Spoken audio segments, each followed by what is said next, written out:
దర్శనపులోయ యెరూషలేమును సూచించుచున్నది. అల్లరి నిండిన కేకలవేయి పురమా, ఉల్లాసంతో బొబ్బలు పెట్టు దుర్గమ్మ, నీ అధిపతులందరూ కొట్టబడకుండా పట్టుబడిరేరి. మీలో దొరికిన వారందరూ పట్టుబడి దూరమునకు పారిపోయారు. నేను సంతాపం కలిగి ఏడ్చుచున్నాను, నాకు విముఖుడై యుండుడి. దర్శనపులోయలో సైన్యములకు అధిపతి ప్రభునగు యెహోవా అల్లరి దినం ఒకటి నియమించి ఉన్నాడు. ఓటమి, త్రొక్కుడు కలవరము ఆయన కలుగు చేసినాడు. ఒకప్పుడు యూదా నుండి ఆయన ముసుగు తీసివేశారు.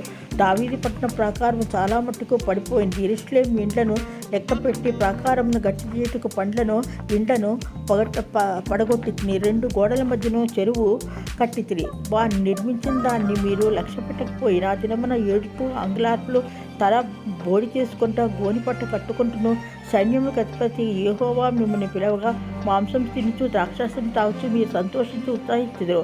మీరు మరణము కాకుండా ఈ దోషమునకు ప్రాయశ్చిత్తము కలుగుదని